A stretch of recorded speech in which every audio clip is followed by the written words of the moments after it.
सूती कपड़े का कैनवस। एक हाथ चलता है, स्थिर, सधा हुआ, जो कपड़े पर पूरा संसार रच सकता है। यह है कलमकारी। 50 से अधिक वर्षों से इसकी बारीक रेखाएं बह रही हैं अजीत कुमार दास के हाथों से। আমরা ওয়াশারম্যান ফ্যামিলির লোক, তো বাবার কাছ থেকে ছোটোবেলাতেই ওই ডাইং, তারপরে ওয়াশিং, তারপরে ভাটি, এগুলি সব ন্যাচারাল কালারে মানে ন্যাচারাল পদ্ধতিতে হতো এবং সব কিছু হওয়ার পরে সেগুলি কিছু কিছু কাজ ডাই করে দেওয়া হতো। प्राचीन विधि का पालन।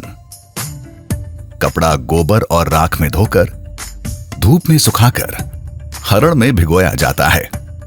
भैंस के दूध का प्रयोग ताकि रंग कभी फैले नहीं।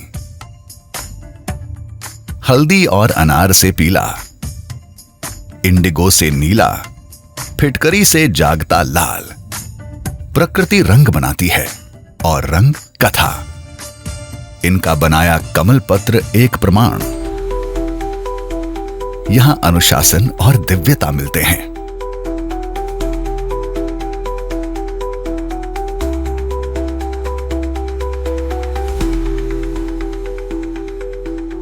साधना यहीं नहीं रुकी, उन्होंने सिखाया निरंतर। नए हाथ, नई दृष्टियां जगाईं, कलमकारी के नए सिपाही तैयार किए। এই কালাটা মানে এটার বাঁচিয়ে রাখার জন্য পরম্পরা আর কি, নেক্সট জেনারেশন যেন এটাকে একটু ধরে তাদের জন্য কিছু করা। एक प्राचीन कला की रक्षा, नई पीढ़ी का मार्गदर्शन, कलमकारी का भविष्य संवारने के लिए शिल्प गुरु पुरस्कार से भारत अजीत कुमार दास को सम्मानित करता है।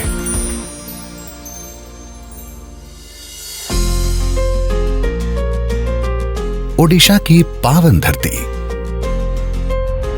यहां कहानियां सुनाई नहीं, पेंट की जाती हैं। कपड़े और ताड़पत्तों पर आस्था आकार लेती है। रंग बन जाते हैं भक्ति। 47 वर्षों से सुधीर कुमार महाराणा इस कला को जी रहे हैं। पट्टचित्र, ताड़पत्तों पर नक्काशी, लकड़ी के खिलौनों की चित्रकारी के संरक्षक। इनकी यात्रा संयम और प्रार्थना का उदाहरण। पट्टचित्र का जो उड़ीसा का कला है, हिंदू धर्म में श्री जगन्नाथ महाप्रभु का और माता सुभद्रा और बलभद्र भगवान की है। पट्टचित्र में इसका रूप में बनाता है। यहां हर रंग प्रकृति से जन्म लेता है। पत्थर, पत्ते और फूल पीसकर बने रंग। हजारों साल पुरानी कथा परंपरा सूती, तसर या रेशमी वस्त्रों पर सजी। इस कला पर इनकी पकड़ झलकती है बारीक तकनीकों में। हर चरण एक प्रार्थना, हर रेखा एक ध्यान। लेकिन सच्ची निपुणता सिर्फ रचना में नहीं, उसे आगे बढ़ाने में है। आज सैकड़ों युवा इनसे मार्गदर्शन पाते हैं तो ये कला बन जाती है उनकी पूजा और ये परंपरा उनका भविष्य। आस्था को आकार और गौरव में बदलने के लिए शिल्प गुरु पुरस्कार के साथ भारत सुधीर कुमार महाराणा को सम्मानित करता है।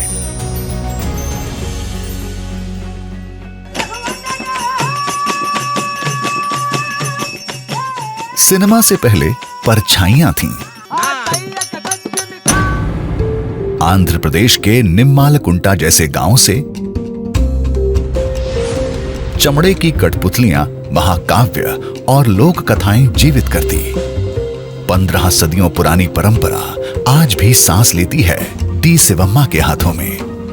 कठपुतली कलाकारों के परिवार में जन्मी शिवम्मा बचपन से ही इस शिल्प में रच बस गईं। आकृतियां उकेरी, रेखाएं तराशी जाती हैं, रंग जागते हैं। एक सपाट सतह कहानी कहना सीख जाती है। మేము ఒక బొమ్మ తయారు చేసేటప్పుడు మేము మనసులో ఊహించుకొని తయారు చేస్తాము. ముక్కు ఎలా ఉంటుంది, కళ్ళు ఎలా పెట్టాలా, చేతులు ఎలా ఉంటాయి, కాళ్ళు ఎలా ఉన్నాయి. शिवम्मा ने परंपरा को सिर्फ संभाला नहीं, उसे आगे बढ़ाया.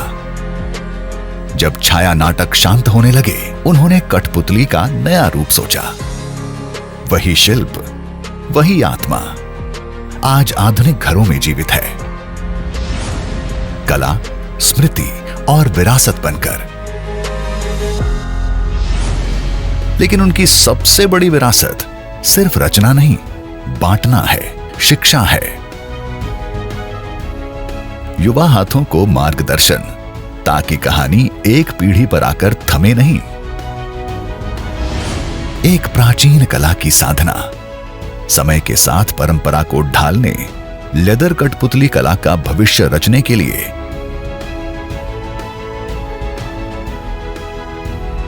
शिल्प गुरु पुरस्कार के साथ भारत डी शिवम्मा को सम्मानित करता है.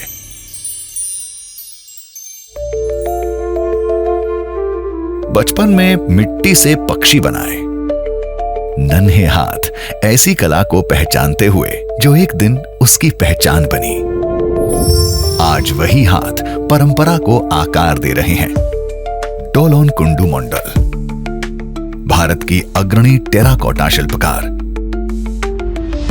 पश्चिम बंगाल में टेराकोटा सिंधु घाटी सभ्यता से भारत का स्मृति प्रतीक. डोलोन आज उन स्मृतियों को गढ़ती हैं. उनका शिल्प पिंच पॉटरी, मिट्टी को उंगलियों से जीवन देना. न चाक न सांचा, सिर्फ महज ज्ञान और धैर्य.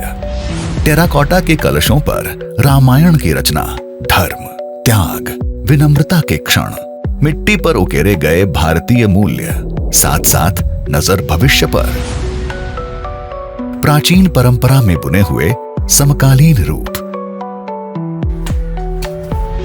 ऐसी मूर्तियां जो पारंपरिक भी हैं, नई भी.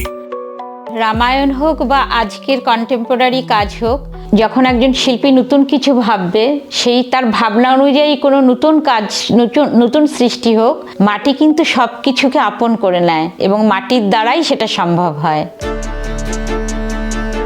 एक शिल्प जहां पुरुषों का वर्चस्व रहा, उन्होंने महिलाओं की कार्यशाला बनाई, सिखाती हैं, मार्गदर्शन करती हैं, सशक्त बनाती हैं. 40 वर्षों में 2500 से ज्यादा को सिखाया, उसी शांत धैर्य से जिससे डोलोन मिट्टी को आकार देती हैं. আজকে আমি সেই স্টাইলটা, সেই ঘরানাটা হাজার হাজার জনকে আমি দিতে পারছি, হাজার হাজার মানুষকে আমি শেখাতে পারছি, তারা আর্ন করছে, এটাই আমার কাছে সব থেকে বড় আনন্দের. सिर्फ मिट्टी नहीं, संस्कृति, समुदाय को आकार देने. मिट्टी को विरासत में बदलने के लिए शिल्प गुरु पुरस्कार के साथ भारत डोलोन कुंडू मंडल को सम्मानित करता है.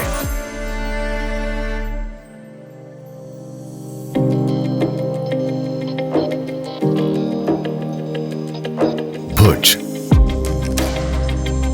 यहां एक शिल्प शुरू होता है गांठ से. सधे हाथों से बंधी गांठें कपड़े को कलाकृति बना देती हैं. यह शिल्प है बांधनी. 30 से अधिक वर्षों से इसकी बेहतरीन मिसालें गुलाम हुसैन उमर खत्री के हाथों से गुजर रही हैं. 10 पीढ़ियों से इस परिवार ने गांठें बांधी हैं. माता पिता से सीखा डिजाइन करना, रेखाएं बनाना, फिर बांधने वाले कारीगरों को सौंप देना. कुछ रचनाओं में महीनों लगते हैं, कुछ में साल. हर गांठ मिसाल मेहनत और धैर्य की. कुछ जो नई लेडी है जो सीखना चाहती है, 1 से 1.5 घंटा जो बहनें आती है उसको हम सिखाते हैं. फिर आता है रंग, प्रकृति से, रसायन से, कपड़ा डुबोया जाता है मानो पकाया जा रहा हो, और जब गांठें खुलती हैं, जब कपड़ा फैलता है, सांस लेता है, वही क्षण इनकी विरासत है। 300 साल पुरानी परंपरा आगे बढ़ाने, गांठों को संस्कृति में बदलने के लिए शिल्प गुरु पुरस्कार के साथ भारत गुलाम हुसैन उमर खत्री को सम्मानित करता है।